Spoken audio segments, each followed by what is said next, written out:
So without further ado, I'm gonna welcome Professor Rafiq Noorani to introduce our speaker tonight.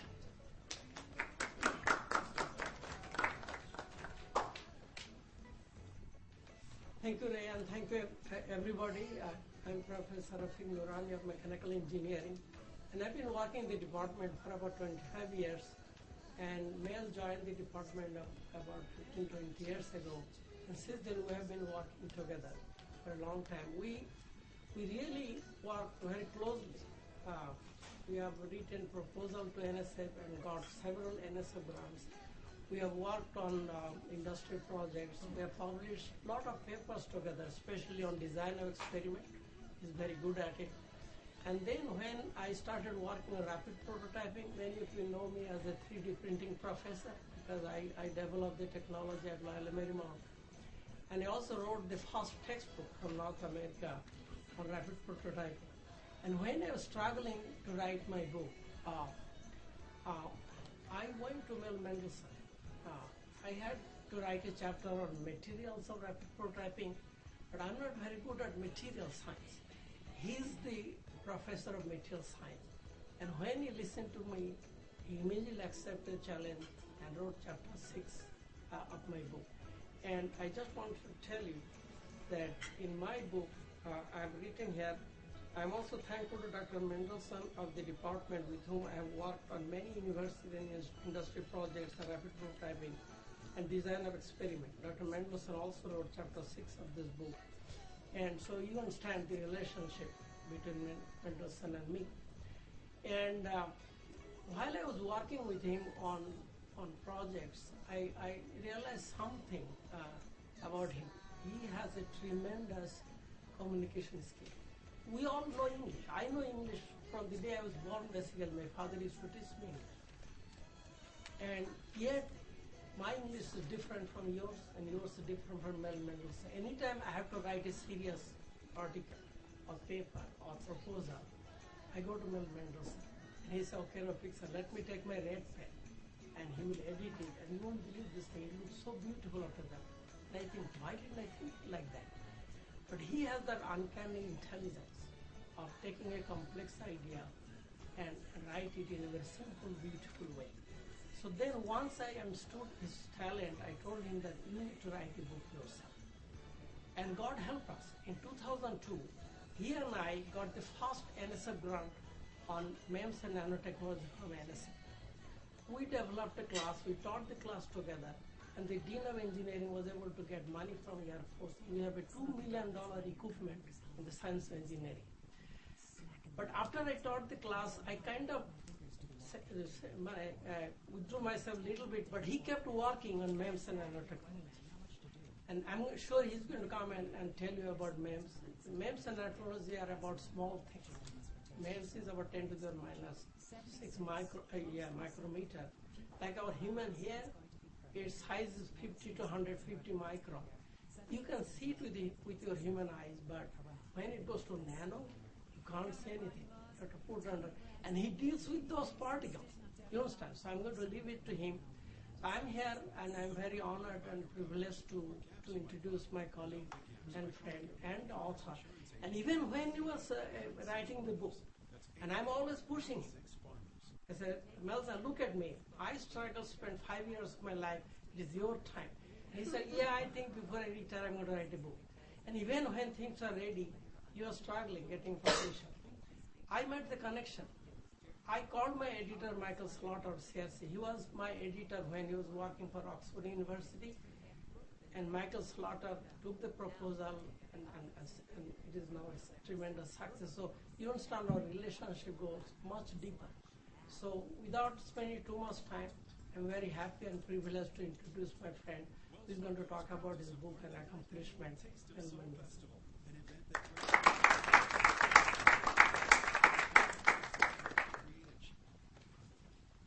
Oh, thank you, Rafiq, sir. I didn't realize I was that good.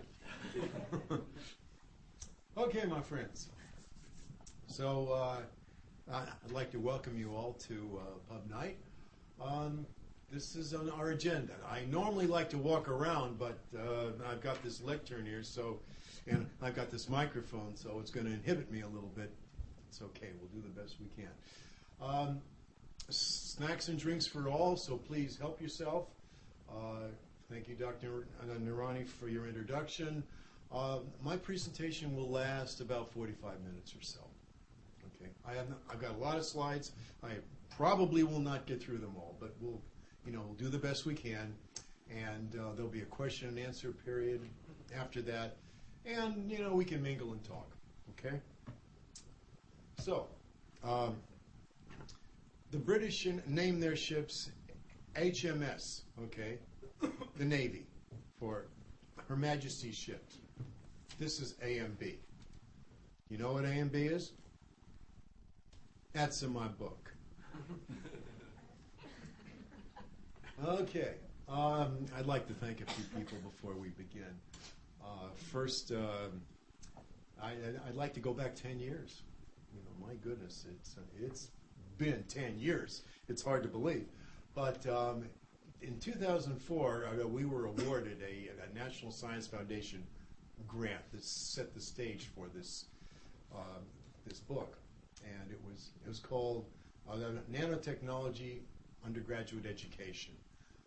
The NSF had a vision whereby they wanted to bring this technology into the classroom, below the senior level, and so we decided that this would be a good opportunity. So we wrote this book, or we wrote the proposal for it, that eventually turned into a grant. And there were a whole series of people that wrote the proposal with me, and of course Dr. Narani was one of them.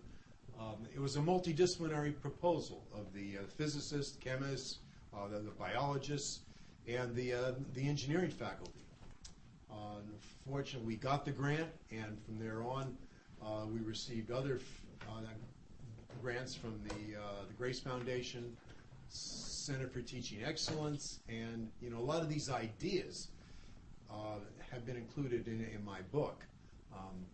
I'd also like to thank the National Science Foundation for sending me to Northwestern University. That's my alma mater for graduate school anyway, and also Smith College for summer workshops, and they forged other ideas in my book.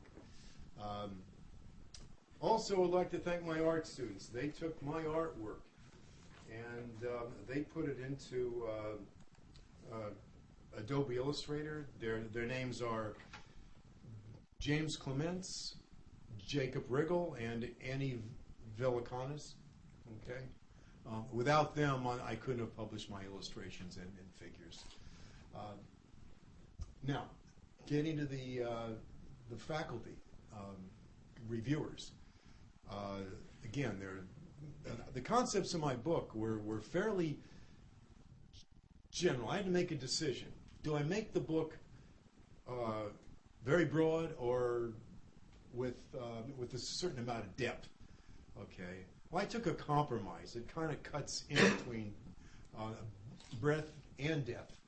And I'd like to acknowledge some of the faculty that reviewed my chapters. Their names were Nader Sinai, Rafiq Noorani. These are professors, of course, so I'm not going to say professor after each one.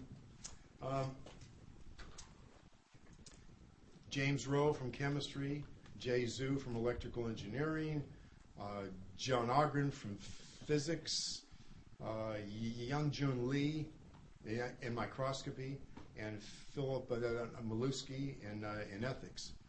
Okay, so if there's anything in my book you think is not quite right, it's their fault because they reviewed the book, so you got to blame them, not me. I'd also like to thank my publisher, Taylor Francis, their division CRC Press, and of course I could not have completed the work without the resources from LMU. And I guess finally I'd like to thank Ray and also Carol for their help in arranging this. Okay, so my thanks. Now, would you all stand? Let's not be bashful. Let's stand. Okay. Probably wonder why we are standing. Okay, would you put your hand over your heart? Ray, we're having trouble. Okay, here we go. The Pledge of Allegiance. This is Professor Nano. He's all over my book. Okay, this is some of my artwork. I pledge allegiance to the molecule and to the cell on which it stands. Many atoms indivisible with electrons and orbitals from all. Okay. You may be seated. We've given our pledge. Okay.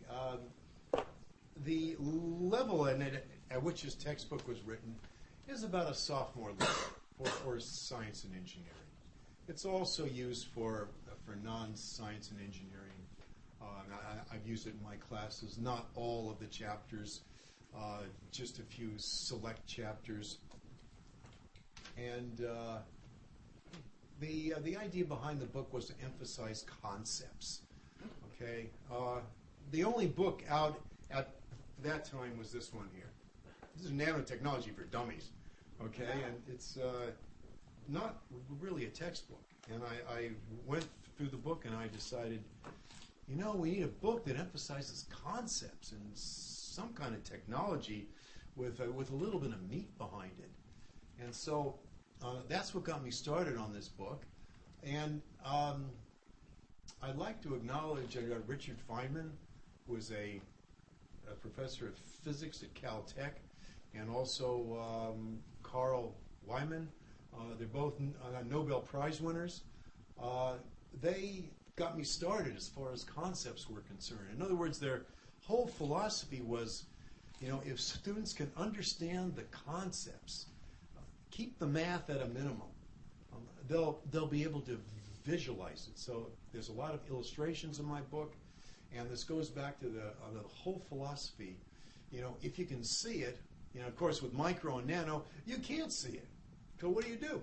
You come up with concepts, analogies, illustrations, and it was based on, you know, on their knowledge of education and being able to, you know, promote the learning process that got me started on this. There is some math, okay? Very little math. Goes back to dimensional analysis. I call it the back of the envelope calculations. Simple, quick sanity calculations, you know, to test out the order of magnitude of the concepts, okay, which I'm not going to get into. There is some calculus in the books, but very little calculus. Feynman, who was a very popular professor at Caltech, also a Nobel Prize winner in 1965, was not very big on math in his physics. He was a Nobel Prize winner for his work on atoms and electrons. So I sort of followed his lead. Yes, there's a lot of analogies, there's a lot of illustrations in the book. You have to be able to visualize molecules, atoms, and electrons. And with electrons, I often refer to them as e-water. Okay, they're just electron water. We can all visualize the flow of water. There's a lot of examples in my book with electron flow, and I just call them e-water. And the micro devices, these are the devices that have led to the integrated circuits. You know, I'll be talking about that in a moment. Okay, so I'm going to be talking about the features in my book, the features, and then the content of each chapter. I'm not sure if we're going to get through all of the chapters, but I mainly want to hit the features. And the feature of this book was it's written at the sophomore level, and you'll see why. How many people have heard of the fog index? Hands. Huh. John, you heard of it. I know. Okay. Very few people have heard of the fog index. I wonder, why is this? Okay. Einstein followed the fog index in his writings. Okay. And the fog index, simply put, is just a technique that measures the reading level of the text. Okay? So, I mean, if you take 100 words and you count the number of words in each sentence, and then you count the number of complex words. These are the number of syllables in each word that go from like 3 to 5 syllables. There's a formula for calculating the fog index. And if you use this formula, which I'm not going to get into, this was proposed by Gunning in the early 50s, you'll be able to calculate the level of the writing material in my book. Okay, and if you calculate it out, it's written between a 13 and a 14-year level, which would be a freshman and sophomore level. That is the grade level, 13 and 14. Okay, so that's the way it was written. Very simple. I tried to keep it simple. Concepts are hard enough to understand. I don't want to make the writing more difficult to understand. So that was the whole philosophy there. My favorite. This is my favorite figure of the whole book. You know, I've explained this to some of my classes. If you look at it, this is a Venn diagram. It's got all of the key disciplines in science and engineering. Okay, it's got biology, chemistry, physics, engineering. And then it's got the sub-disciplines. You can see those where they overlap. The first level of the overlap. And I'm not going to go into all of the details here. This is in my book. But right in between, you see small technology. Small is micro. Small is nano. I'll get into what micro means or what nano means. But they're so small you can't see them. They're very, very tiny. The whole point behind this is that technology is evolving very, very fast. And it used to be that the disciplines work in their silos. Biology people work only with biologists.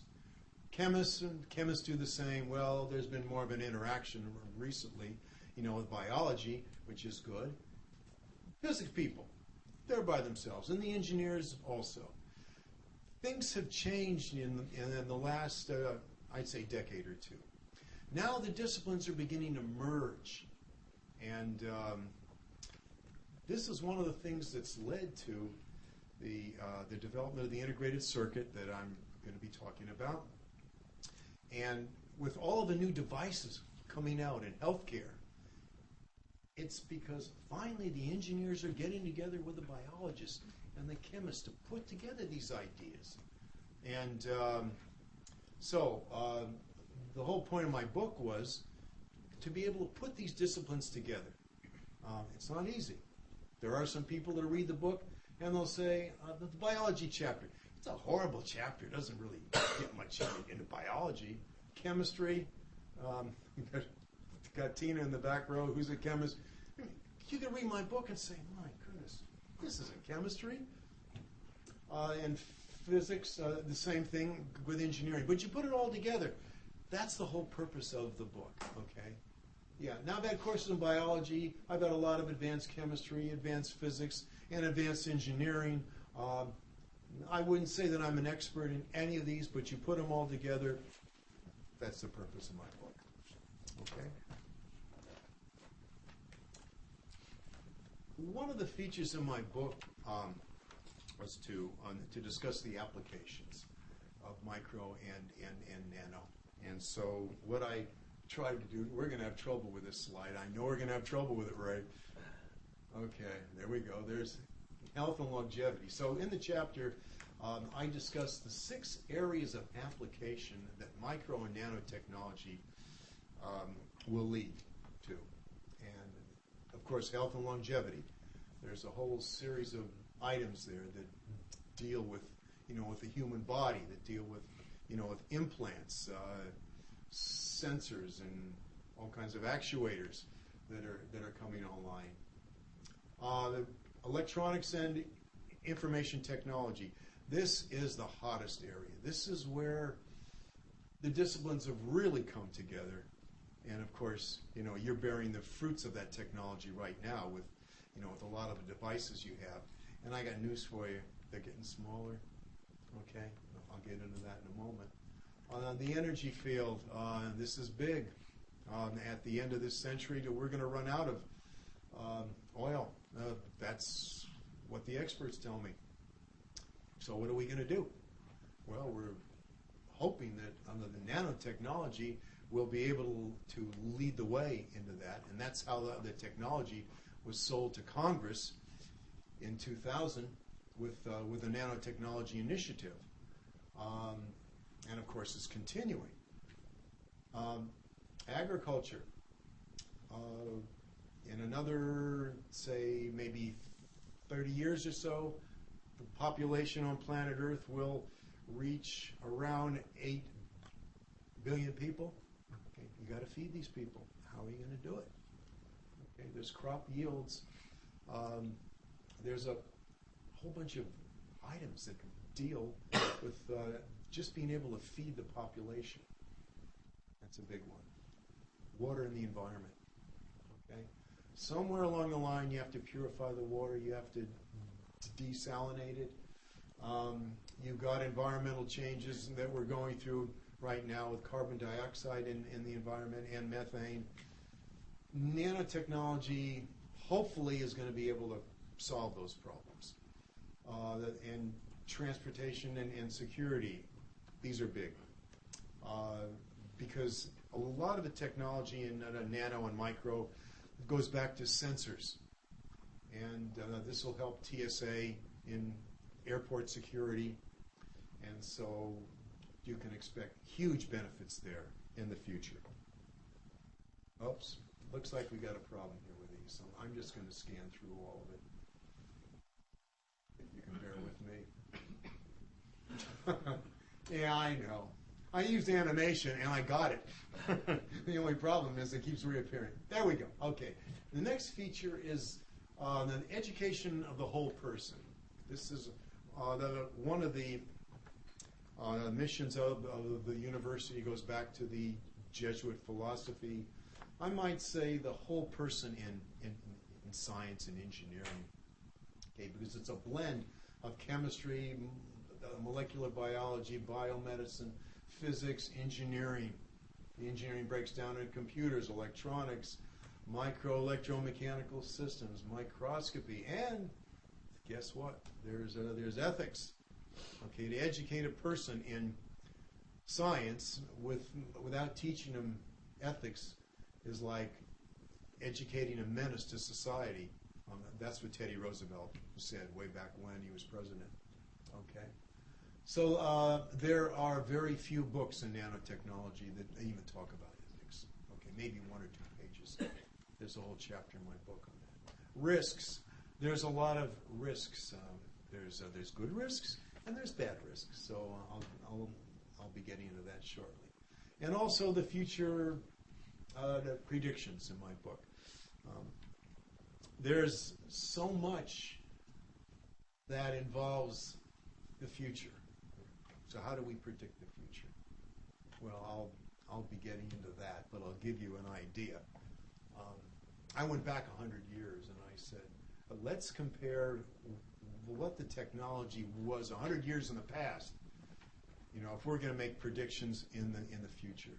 And I did a rough calculation, and I found out that what happened in the last 100 years is probably going to happen in about the next 12 years with the advancement of technology.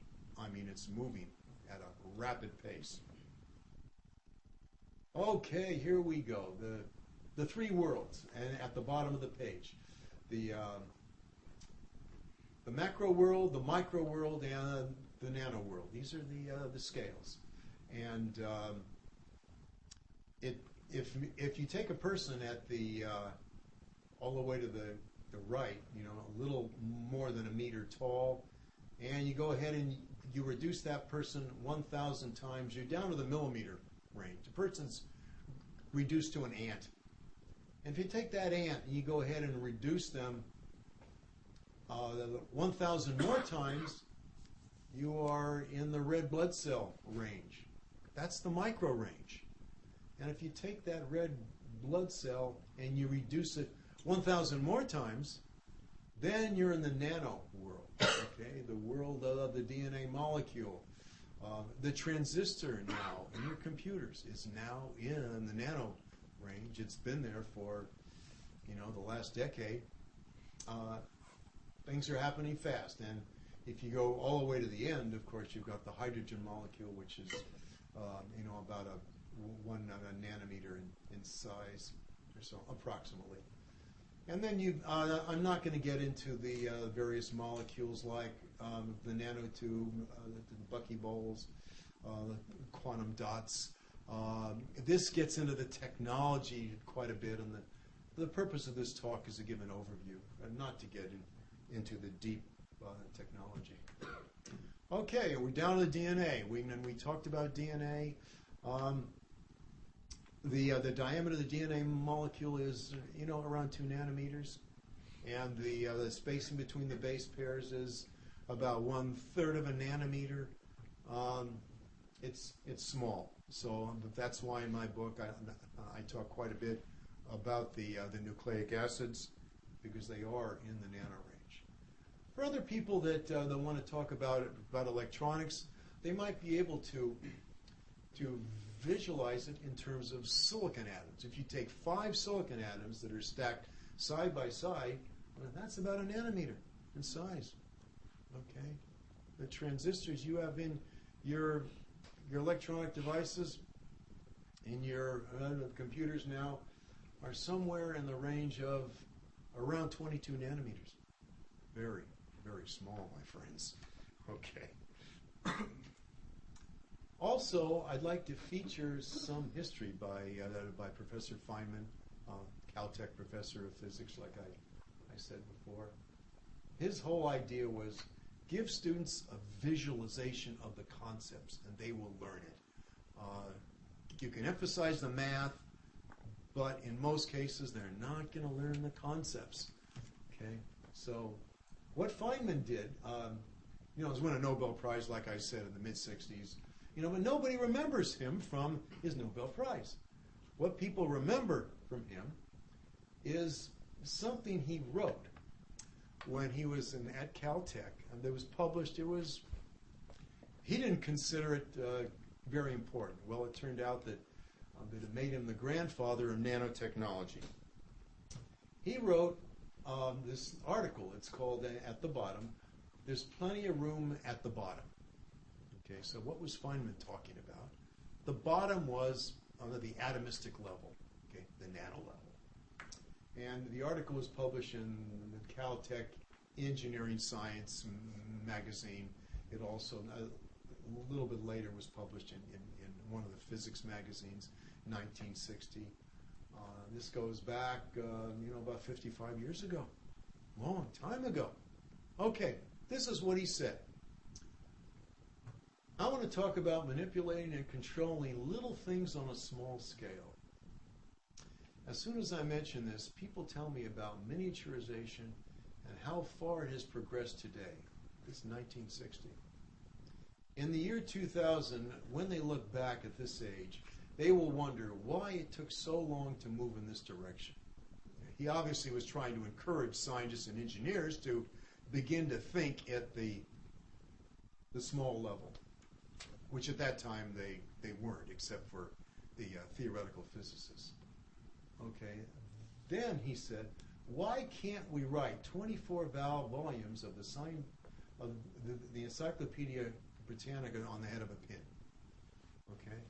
Now, when Feynman wrote this way back in 60, this is a technology. You could put 24 volumes on the head of about a 2 millimeter diameter pin. Okay. I just want to emphasize this feature is thinking exercises. All the way through my book, I feature thinking exercises. Some are convergent, in other words, you converge to one answer. Others are divergent, which means there's a multitude of answers. Okay, so we're going to emphasize the convergent in this slide. Okay, using today's technology and electronics, How many volumes of the Encyclopedia Britannica can be put on the head of a pin? Would anybody like to venture a guess? Anybody? Come on, venture a guess. Feynman said 24.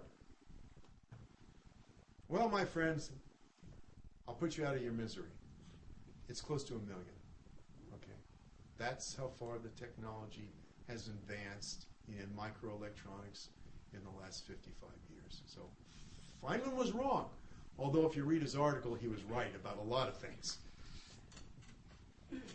Okay, let's talk about divergence as far as thinking exercises are concerned, because this also is throughout my chapter. Okay, what about longevity of humans that are born in 2025? Okay, what do you think the longevity will be? Got news for you, my friends. You know that are in my classes. Your children will have to come to grips with this. So what do you think? They're going to be nearing the turn of the century. They're going to be centurions. Okay? It's something to think about, what their longevity will be, you know, when diseases are cured. Okay? When we can implant organs. Well, of course, we're doing it already on a selected application. The other, and just to move down the list, what about DNA profiling? It's coming, my friends. Okay. My prediction is in the next 10 years, you can forget about your driver's license. You will have your profile. It'll be some kind of an identity card with your DNA on it. It may have a thumbprint, your smile, your iris. You know, I suspect it's going to happen. Technology is moving. What about a nanodrug that's in short supply? Have it right now. Well, before this happened with the Ebola scare, I did some thinking about it because this can happen. Okay, if there's a limited supply, who gets it? Who decides who gets it? Big questions, very serious questions we have to answer. Okay, but these are divergent thinking. Okay, and the big question is, nanotechnology helpful or harmful? There are some people, when they hear about the word nano, they get scared. And rightly so. There's been some bad press on it. However, it can be very helpful, in terms of cancer. There's some preclinical testing going on now in cancer research. If I get a chance, I'll touch upon that a little bit. Okay. What about toxicity of nanoparticles? Is it there? Yes. Okay, but there's nanoparticles in your toothpaste, in your sunscreen. Not all sunscreens, but some.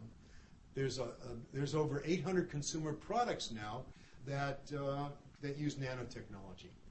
Okay, so we have to address the situation. Are these particles going to be helpful, or are they going to be toxic? Moving on. One of the key features of my book is each chapter has a summary of the concepts, and I use this as an illustration. I know it's kind of small, it's kind of hard to read, however I wanted to get in the whole table. This is the microscopy chapter in my book. I go through the different kinds of microscopes, the light microscope, fluorescent, confocal, scanning electron microscope, the transmission electron microscope, the scanning tunneling microscope, the atomic force microscope. Okay, and this is a matrix diagram that's those items are discussed in terms of the imaging method, their magnification, their resolution, the image, and their advantages. Okay, one summary of all of the whole chapter in microscopy, all in one. Okay, key concepts. There's other features in my book.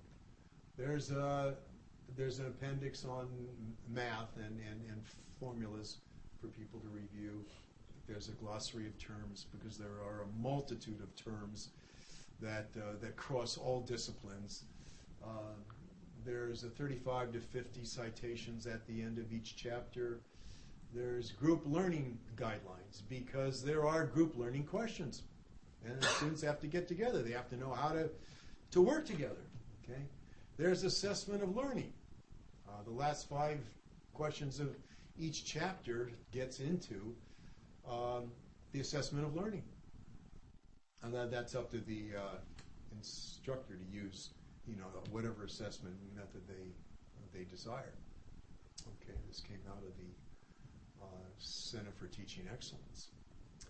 And these are the questions and then the problems at the end of my chapters. They're grouped into 4 main categories: remembering and understanding, applying and analyzing, evaluating and creating.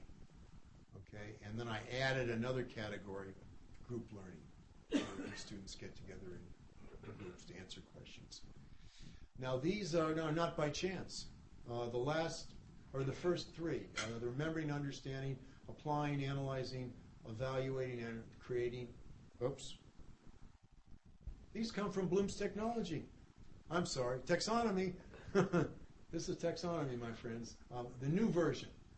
Okay, if you group understanding, that is remembering and understanding, applying and analyzing, and evaluating and creating,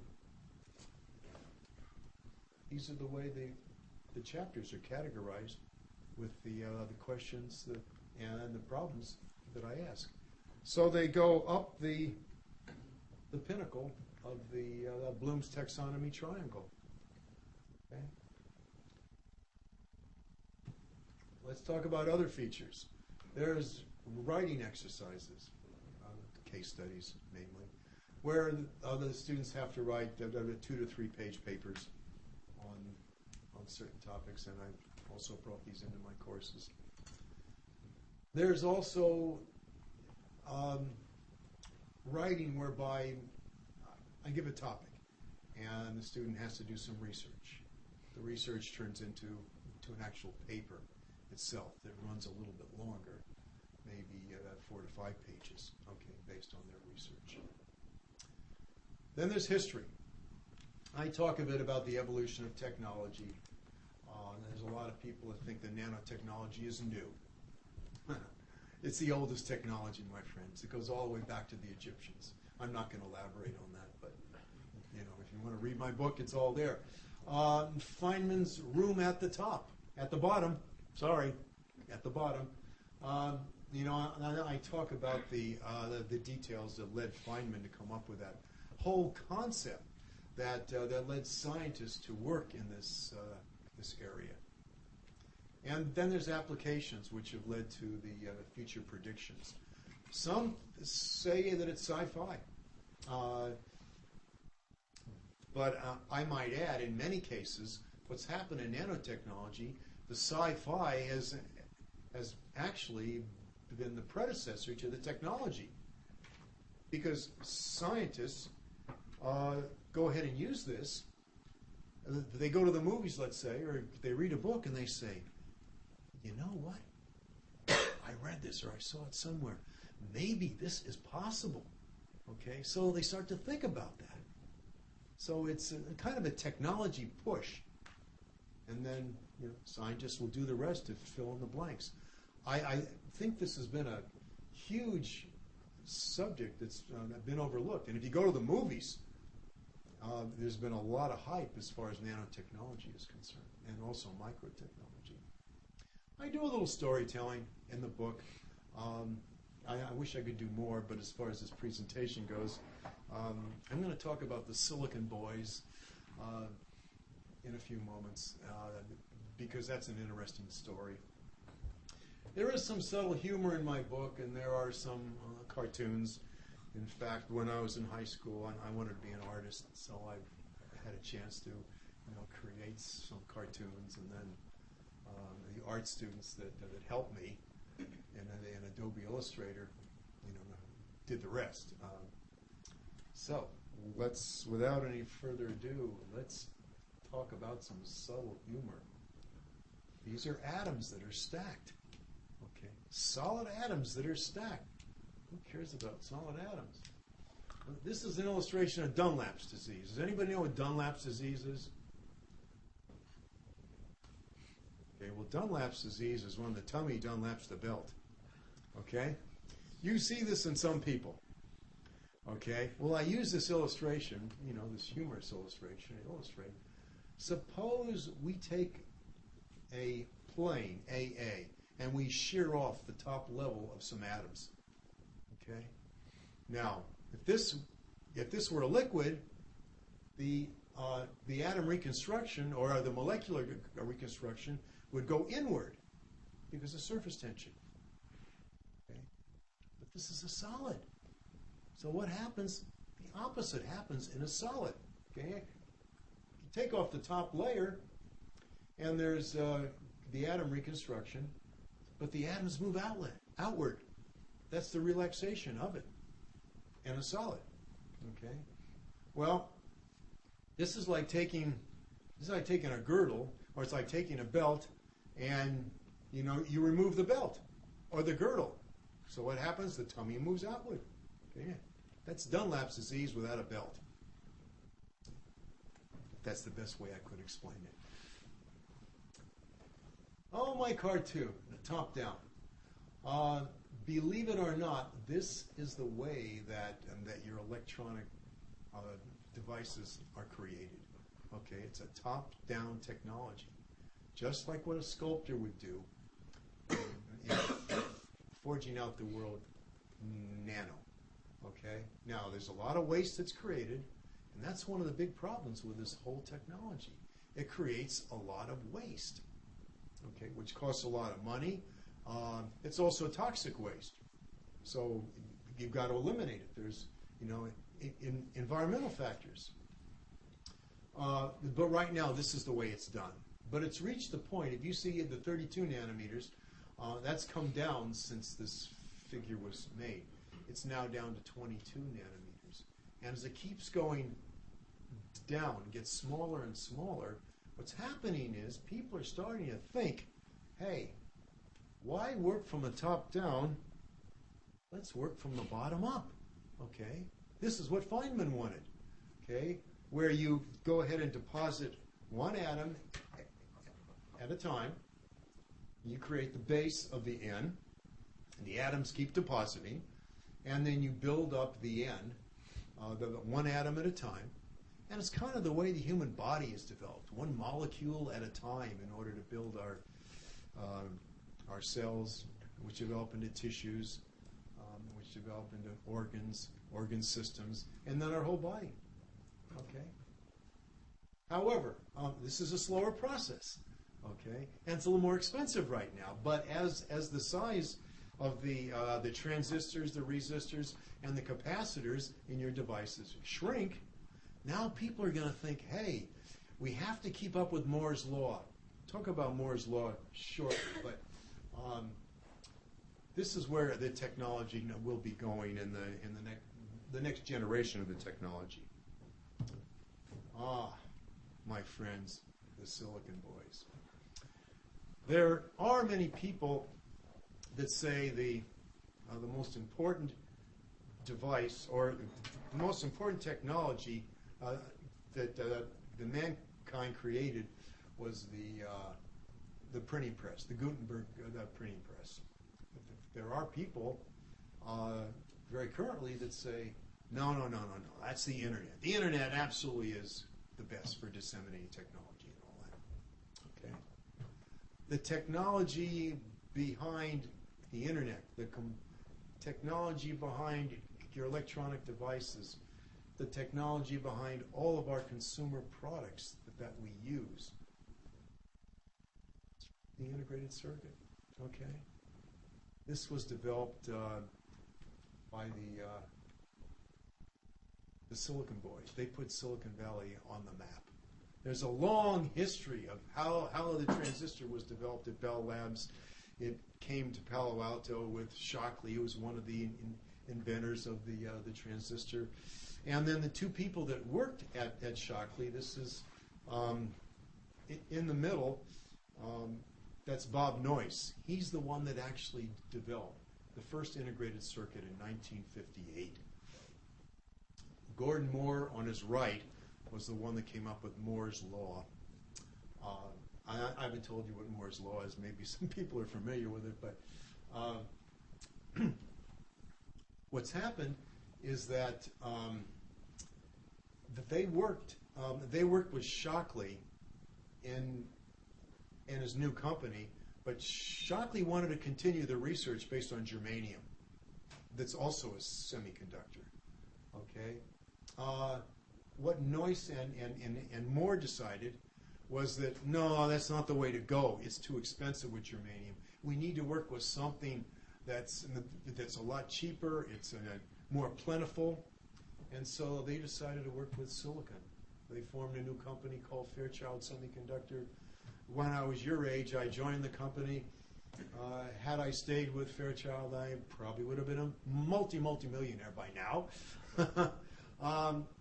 They left Fairchild to form Intel. Okay, the rest is history. Bob Noyce had a background in physics. Gordon Moore on his right had a background in chemistry. Andy Grove on his left had a background in engineering. Okay? Do I make my point? Merging of the disciplines. Okay. Physics, chemistry, engineering. This has been the reason why the integrated circuit has moved so fast. And it's the reason, I believe, the merging of the disciplines, which actually is the whole philosophy of my book, the way it was written and all that, that healthcare will be the beneficiary in the next generations to come. Okay? All of them were past presidents of Intel. I could go into more detail, but I just don't have the time. Okay. I talked about the features in my book. Let me get into some of the chapters as far as the concepts go. I've tried to put together a blend of the various concepts to give you some idea as to the various chapters. Chapter 1 is called Thinking Small and Big. Okay, that may sound like a weird name, but thinking small. The technology is small, but there's many of them. Okay, and I go through example after example, and with various thinking exercises, yes, we prove things are small, but there's a lot of them. So that's where I came up with the title, Thinking Small and Big. There's an overview of the textbook. All of the chapters in the book are covered in the first chapter, as far as the overview is concerned, but not a lot of detail. There's a history of the technology that I talk about, and we get into powers of 10. Okay, this is pico. This 10 to the minus 12 meters. This is small. This is 1,000 times smaller than nano. Then we talk about tera. This is 10 to the plus 12. This is on the big side. So you got small pico, but you got large as far as tera goes.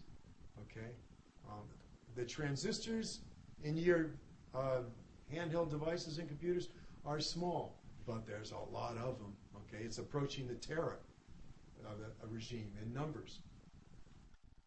Sizes, and I talk a lot about the size of things. I showed a chart about that very briefly, so I'm not going to get into that. Applications, yes, there are applications galore. I mainly concern myself with health and the human body, and also electronics. It's just way too broad to get into all of the other areas of application. However, there are many spin-offs of these applications. And constantly talk about the relationships between small and large. Examples, analogies, illustrations. That's what I do in my book. There are calculations, of course, but they're order of magnitude calculations. Chapter 2 is called biomolecules and cells. First, the highlights of the chapter are being able to build a human cell. Okay, the nucleus and the organelles. This is all of the substructure outside of the nucleus in the cytoplasm of the cell. Then I go from that into the nucleus, and I discuss the biomolecules.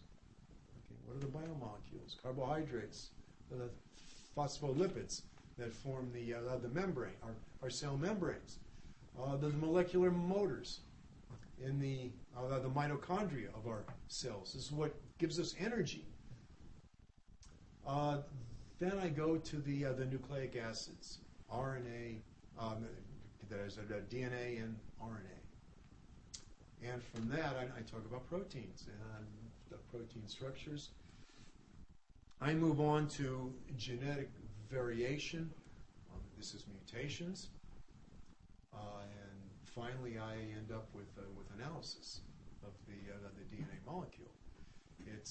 This has become a hot area in the last 5 years with being able to analyze the DNA in the human genome, all of the DNA in each cell. The next one is molecular chemistry. This ties in with a lot of the biology. However, it gets more into the chemistry. So I talk about chemical bonding, the primary bonding and secondary bonding. I'm not going to bore you with the details, but there's very sharp differences between the two. And the macromolecules, the amphiphilic molecules that are in the micelles. These are used to transmit drugs into your body, okay, and to get into your cells. And then the nucleic acids, more from the chemistry aspect.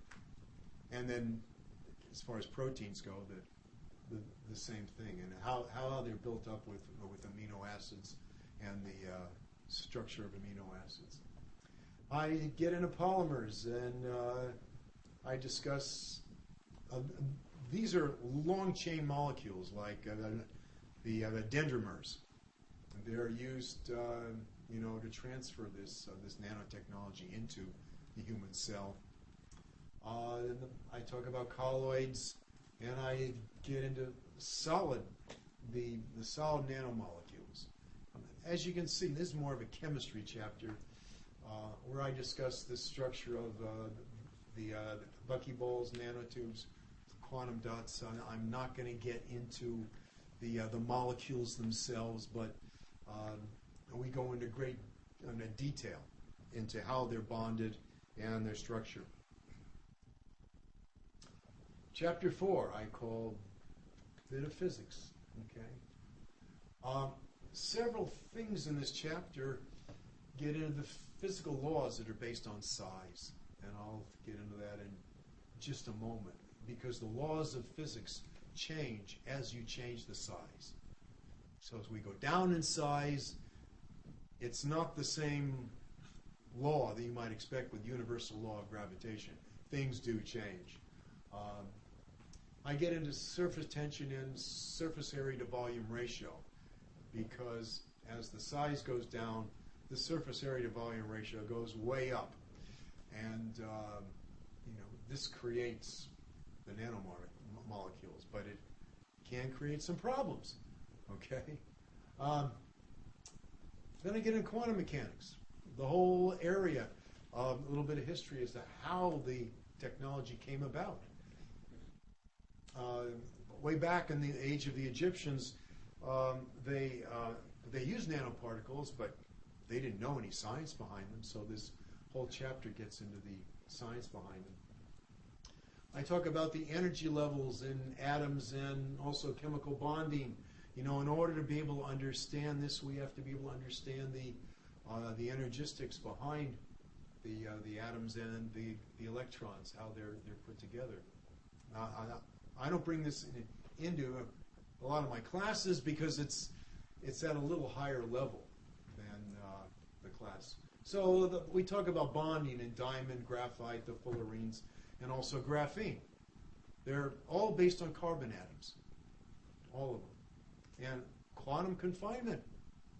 This is a very hot area that that leads into things like the LEDs, the light-emitting diodes. They're one of the beneficiaries, although not quite at the quantum confinement level, but still, you've got electrons that recombine and they give off light. Okay, very similar to what happens in quantum dots. The benefits at being at Feynman's bottom. You've got them.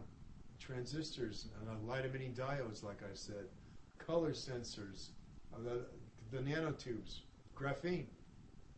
I discussed the technology behind it in Chapter 4. Let's get into what I discussed before, how the physical laws are changing as the size goes down. Okay, you could see that, in the macro range, the size is relatively high, so the Isaac Newton's universal law of gravitation applies, gravity and inertia. And in fact, this is what engineers study in their courses, because they deal with the design of all kinds of products. However, as you keep reducing the size, you get into the micro range, you find out that things begin to change. Okay? Gravity is not that important anymore. Capillarity, cohesion, adhesion are very important. Common example is when you drink a cup of coffee or a fluid. In a cup, there's always a residual amount of fluid in there. Right? Well, that fluid is caused by capillary action.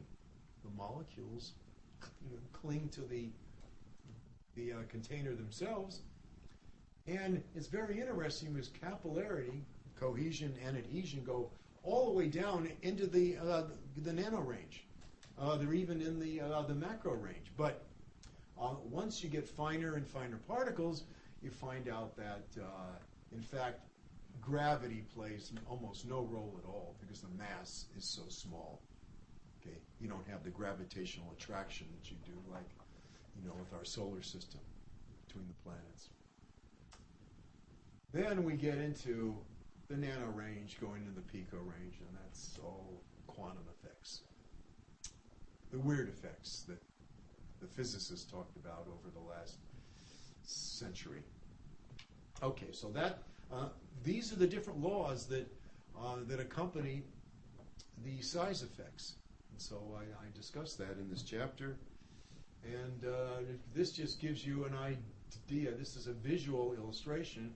When you take a particle A and you go ahead and you keep reducing its size, you go down to B and C, you see that the fraction of surface atoms to volume goes up.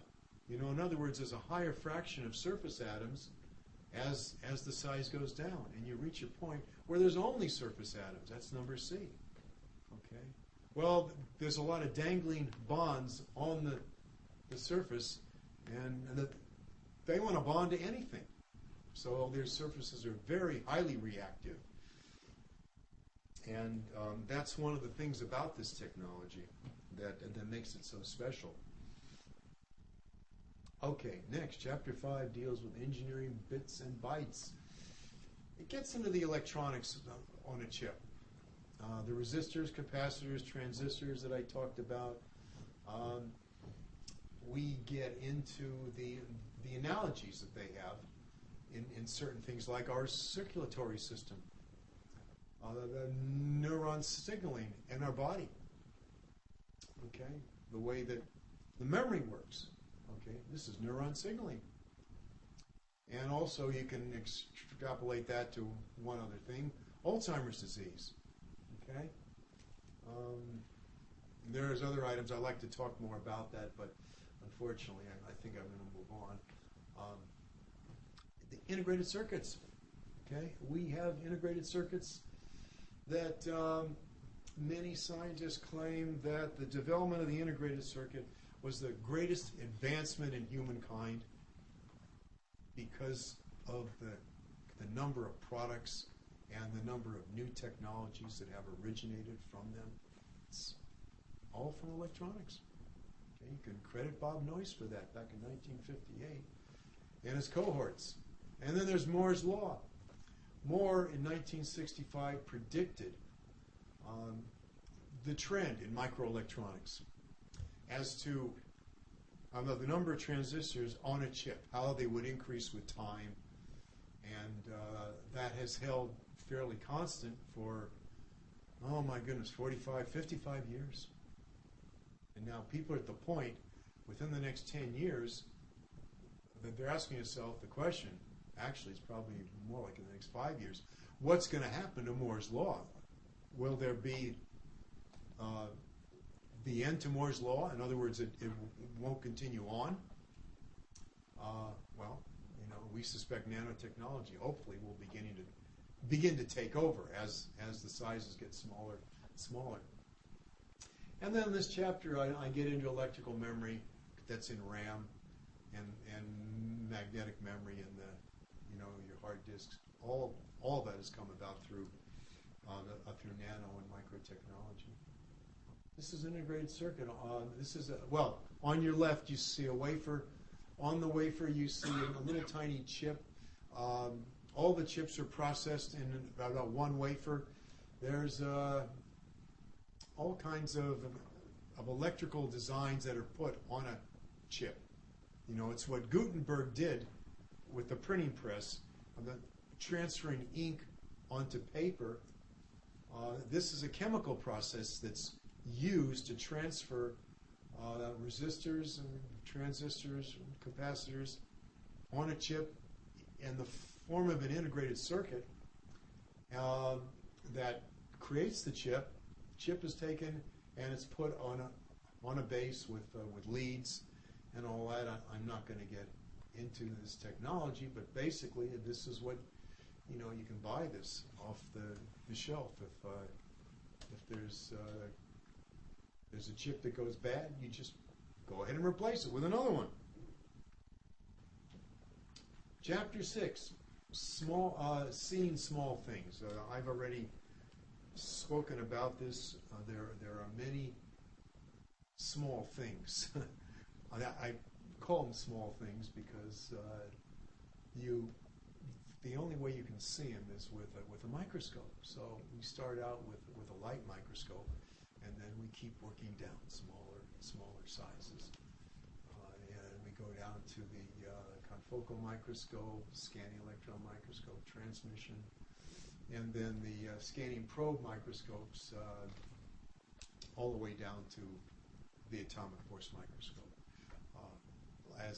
As a sidebar here, we were very lucky at LMU to, with an Air Force grant, we were able to purchase a scanning electron microscope and also the atomic force microscope. So we have that in the lab here at LMU. We're one of the few universities that, of our size that has this equipment. This is just to give you an idea of the differences in the microscopy of this. Okay, and I use this as an example because there's a cancer cell. You can see the optical image of the cell. It looks kind of flat and featureless. You can see certain things on it, but you really can't make it out. Okay, if you use an atomic force microscope, you can begin to pick up the topographical contours of the cancer cell itself. That's shown in red. So you can see with the advancement of technology how it enables us to see things that we ordinarily could not have seen without it. The next chapter 7 deals with nanoelectronics. Now that we can see the really small things, let's see what's happening in the world of nanoelectronics. Okay, because we are in the nano world. We see there's all kinds of computer applications for for RAM. Okay, what's happened is there is more memory. And the memory just keeps increasing because of Moore's law.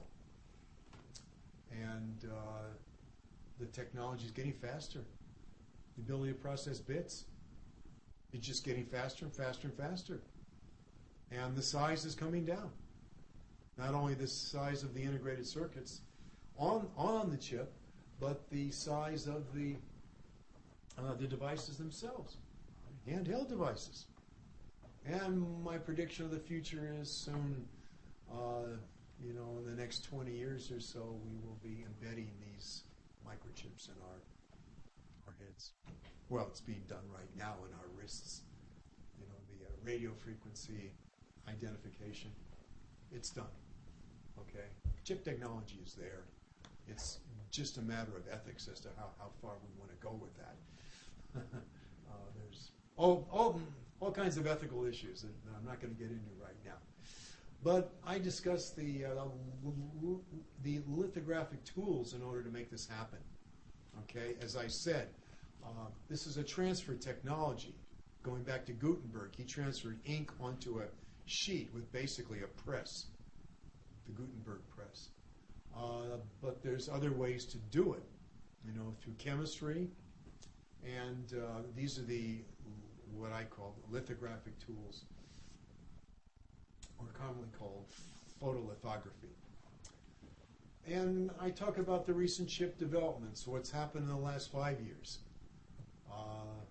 and the emerging technology, what I expect will be happening in the next 5 years.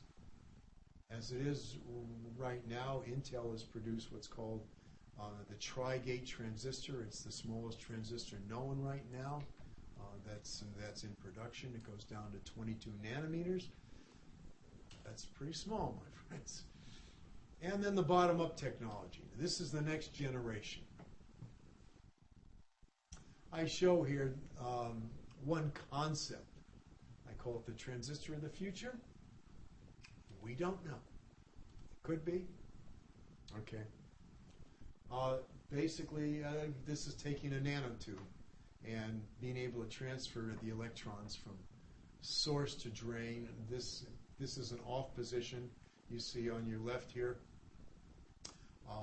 for 0 bits, and then the on position is the transfer of bits from source to drain. That's a 1. This is a binary system, 1s and 0s. Chapter 8 gets into micro-electromechanical systems. Control systems and labs on a chip are being made. Okay? What scientists and engineers are working on now is to produce the biological system on a chip. It's amazing. So, in this chapter, I get into sensors, the microsensors that measure temperature, pressure, chemistry, mass, and then the actuators. This is what makes it happen. Their motors, their gear drives, their valves, their pumps, and then the biochips, microarrays, and the microfluidics. Give you an idea of what's involved. The analysis of DNA is done on a chip. I think at this point I'm going to hold off on this because this is a schematic that I drew. What it looks like when it's put on a chip is this right here. This is a microchip on glass. The electronics are underneath. I'm not going to go into how it works, but basically you can analyze DNA right on a chip. That's how fast things are happening. Chapter 9 gets into nanotechnology and cancer, the 4 Ds of cancer treatment, the discovery part. Okay? In other words, you need certain things like the antibodies in order to form the devices and being able to transfer them to a cancer cell. Then there's a detection process. You've got to let the outside world know that they've docked themselves on the cancer cell. So there's all kinds of biomarkers there that are in the nano range. And then there's the delivery of the technology, okay? The delivery of the payload or the drug treatment into the cell to destroy it. And then the destruction. You've got to send out some kind of a destruction signal, to let the outside world know that you've destroyed the cancer cell. So basically it looks like this. This came out of the Institute for Cancer Research. The gray cells are the defective cells, the cancer cells. The red cells are the good cells. Okay, and you want to get rid of the bad cells and keep the good cells. With current techniques now, you kill the good cells along with the bad cells. And so with nanotechnology, the whole philosophy behind this is to go through the 4 Ds in the previous slide and transfer the treatment into the cells on the left, and then what's going to happen is the cancer cells die out, and the good cells are still there. Could I ask a question about that? Yeah, sure. I'm really curious about that. Is that what I hear talk of, like where they make a specific treatment just for your cancer? Is that what you're talking about there? Yeah. Okay. Yeah. Basically, Expensive, right? well, it's undergoing clinical testing right now on rats, and it seems to be working. Yes, that makes Okay. sense. But it hasn't been tested on humans yet. Okay. Okay. Okay, what are the risks? Well, are they nano or are they mega? Okay. I looked at all the ways that the nanoparticles can get into the human body. And by far, the highest risk area is the respiratory system. In other words, you're going to inhale them. Okay, so I talk about risk, the definition of risk. It's based on probability. Is the probability high? Is it medium? Is it low? And talk about the risk factors: particle size, shape, concentration, surface effects, particle solubility. There is some chemistry in this chapter. And then in the end, there's a risk assessment. Okay, so what have we learned? The bottom line is, well, it kind of depends. Okay, depends on the size, shape, concentration, surface effects, and solubility. Okay, so there's no one answer for all of this. However, let me just go back. There are no chapters in any books, to my knowledge, that even touch the risks. And it's sad. People talk about the technology. They don't talk about the risks. They're doing the technology a great disservice, in my opinion. Oh, wait a minute. Hold on. Ethics and social issues. As some of you may know, I bring some of these into my classes. I talk about the definition of ethics, 6 ethics principles. And there's a lot of examples and case studies that we look into. Genetic identification, genetic engineering, that deals with stem cells. The safety of nanodrugs, human enhancement. We were just talking about that this morning in one of my classes. Life extension. Last week we also talked about that. Eugenics. Going back to what Hitler tried to do. Well, it's being done. Whether we like it or not. We've got designer babies. There are ethical issues behind it. But people in nanotechnology do not want to talk about the ethics. I talk about it. There's also euthanasia. There's examples of that. I talk about that in my book too. Just to give you an idea, I get into the case study. This is a case study example of the whole thing. I often ask, what are the problems or the issues in this particular case? Okay, it happens to be human enhancement. Who are the stakeholders? What ethics principles apply? is human enhancement socially acceptable? What happens if the enhancement exceeds human performance? We've got some issues there, my friends. So what are the standards? What are the criteria? This is a key issue that's happening right now. Nobody wants to talk about it. I don't know why. Okay? Where do you draw the line? Big issues. Last chapter.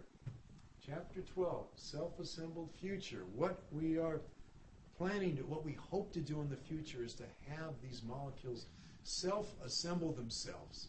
Okay, well, how do they do that? Well, they have to be able to deposit in the structure that we want. Okay, so I go through certain kinds of examples as to how they actually deposit. I'm not going to get into all these things, but the last chapter gets into some of the, in addition to the deposition process, it gets into some future other predictions. And they're wild, my friends. They're very wild, because what's going to happen in the next 15 to 20 years is, going to be mind-boggling. My cells. They're not your cells, they're my cells. These are not actual cells. They're surfactants that assemble themselves into certain structures. As I look at this, I'm not sure that I want to discuss it, but the one on the lower right, this is a liposome. Drugs are put inside of that. This is the way they're actually delivered into your, the payload is delivered into your cells, okay? And I was going to talk about this, but I think we're running out of time. Lastly, the self-assembled helix. You've got these molecules floating around. How can we, in some way, shape, or form, arrange them so that they will be able to self-assemble into a helix? Okay, this is what scientists are working on now. Not quite there yet, but things are happening really fast. Okay, folks, that's all. Thank you.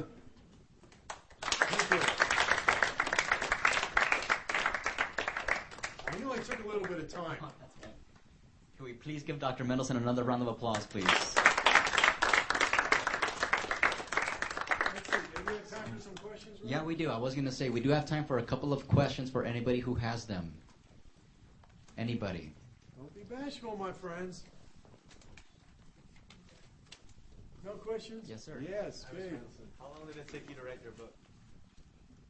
About 8 years. 8 years. It's not the kind of thing where you read a bunch of manuscripts and then you go ahead and write a book in about 6 months. It's been done. There are faculty that do it, but this took a lot of probing, a lot of research. You just don't throw these things together. It took quite a bit of time. And learning on my part. This is a learning experience. Yes, right. So what's been the latest thing that just blew your mind regarding any kind of technology that you could apply to? I believe you said that in your book you pay special attention to electronics and health. Right. Is there anything that combines those two on the horizon that just really blew your mind recently, or what's the latest thing that's coming? Well, I think what's happening now, this technology, I just read in the New York Times yesterday that people now are able, to take disease cells. The disease cells are Alzheimer's cells, and they're able to put them in a petri dish. Okay. Now, with this technology, once you can do that, there's maybe, 100 or 1,000 different kinds of drugs that the people can begin to analyze these diseases with mainly microfluidics to see, is there a treatment, or which drugs will actually work. So, technology is moving fast. Alzheimer's disease is bad. You reach a certain age, you can't remember things.